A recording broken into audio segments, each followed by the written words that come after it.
Essa documentação é basicamente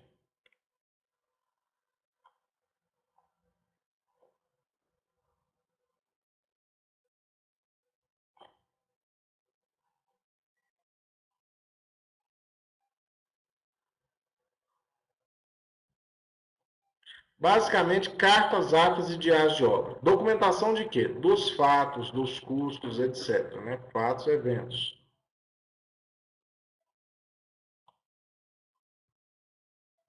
Vamos lá para a parte de documentação.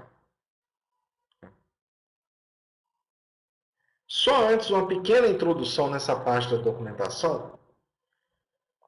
Sem documentação, esquece de ir para a justiça, esquece de ir para uma arbitragem, senão você vai perder. Né? Esse texto é trecho de um laudo arbitral em que o perito escreveu da seguinte maneira. Eu vou ler, obviamente, porque eu não vou modificar as palavras do perito. Aqueles que, porventura, acompanharam o dia a dia do campo, podem ter em suas mentes registros que vão além dos relatos constantes nos RDO e mesmo em atas e correspondências, tendo viva a dinâmica das obras, contudo a prova pericial é confiada a um profissional equidistante das partes com atuação neutra que estuda o caso anos após as ocorrências e que necessita de resgatar de algum modo aquela realidade pretérita. E depois ele faz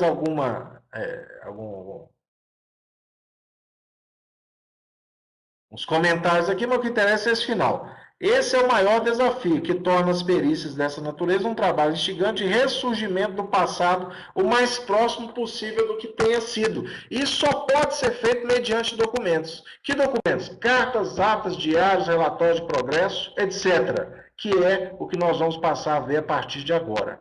Podem ser ilustrações também, claro, né? Mas o ideal é as cartas, atas, diário,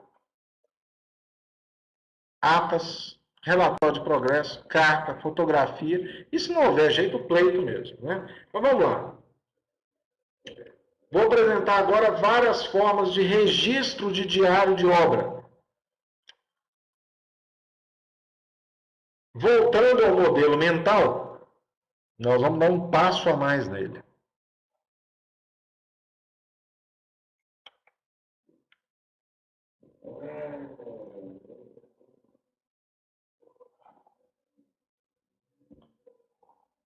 Imaginário, pista, sinal, etc. E isso tudo entra em um processo de comunicação.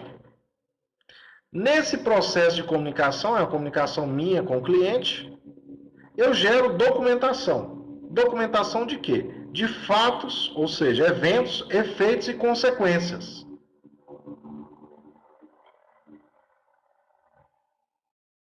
Fatos, eventos, efeitos e consequências. Fato e evento é a mesma coisa, né? Com o olhar, identifiquei o problema. Identifiquei o fato. Imediatamente eu registro. Registro o quê? O fato. Qual fato? Fato mesmo que evento. Que evento? Um daqueles 35 ou outro que foi identificado. Esse registro aqui, por exemplo, é um registro muito interessante. É o acesso a uma área que passa uma composição ferroviária. E essa composição ferroviária impedia a entrada dos operários em certo dia.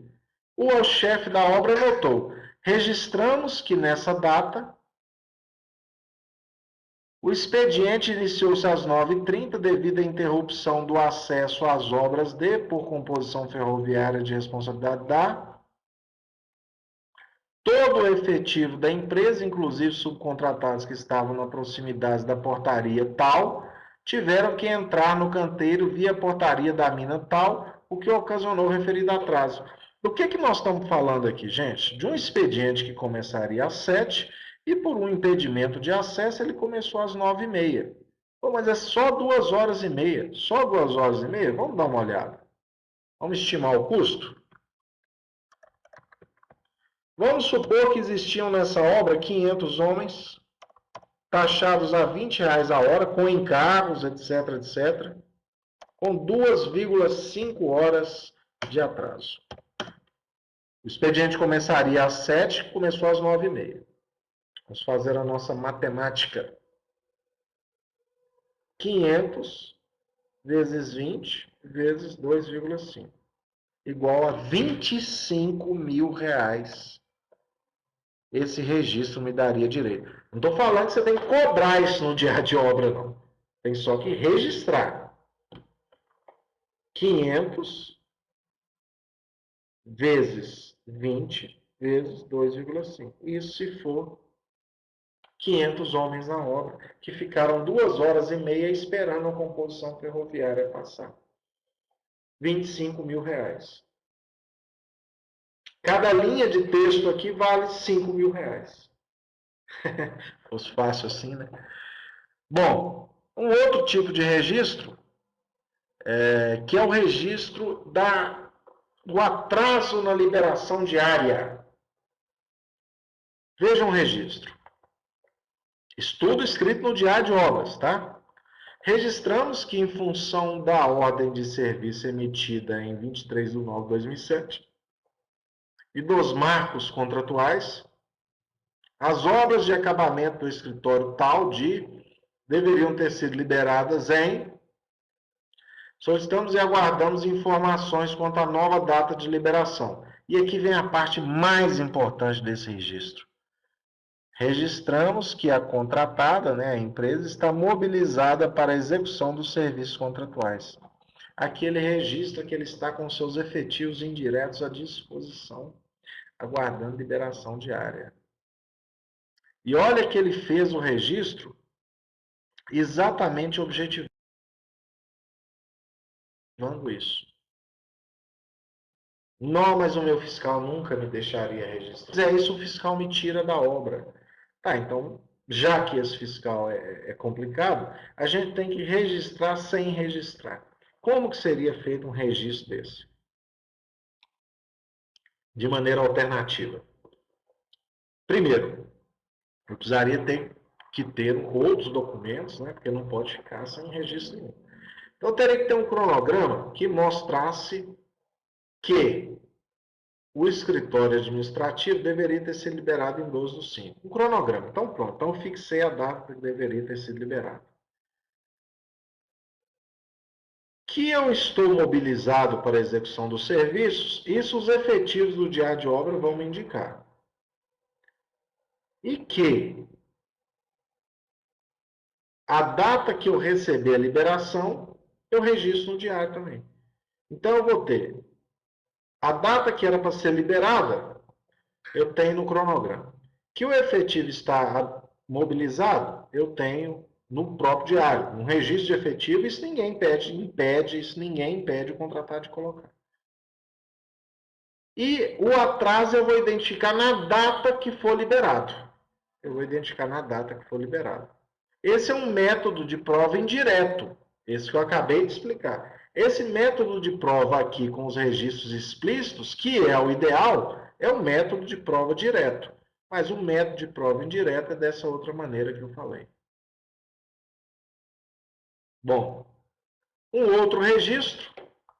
Nesse caso, a responsabilidade do contratante era colocar inserts metálicos, onde se concretaria uma base de torre, e o contratante atrasou a colocação desses inserts metálicos, né?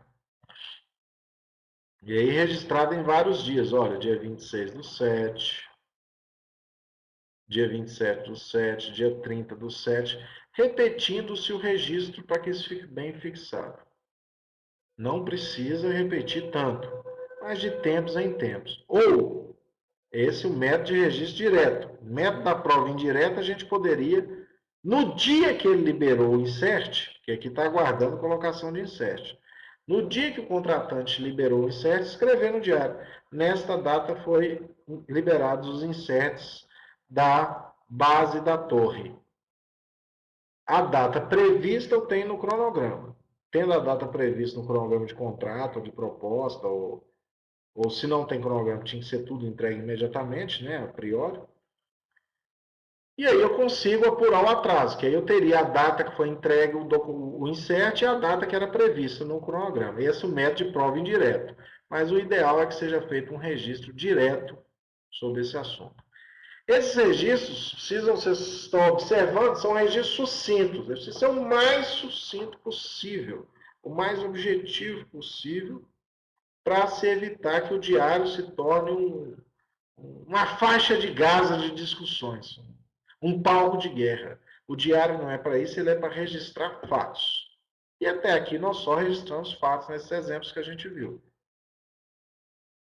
Se a discussão no diário começa a aprofundar demais, o contratante começa a responder, começa a se recusar a assinar, o ideal é que pare de anotar isso e lance uma carta e mande uma carta endereçada ao contratante, ou que insista mesmo. Né? Aí vai depender da postura de cada empresa, da postura de cada engenheiro, da política de cada empresa, da política de cada contratante.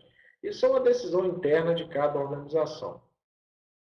Repito, o ideal é que os registros sejam explícitos e objetivos. Um dia desse eu pedi um indivíduo que trabalhava comigo para fazer um registro no diário de obra. Ele escreveu 3 páginas. Eu falei, cara, você está completamente maluco.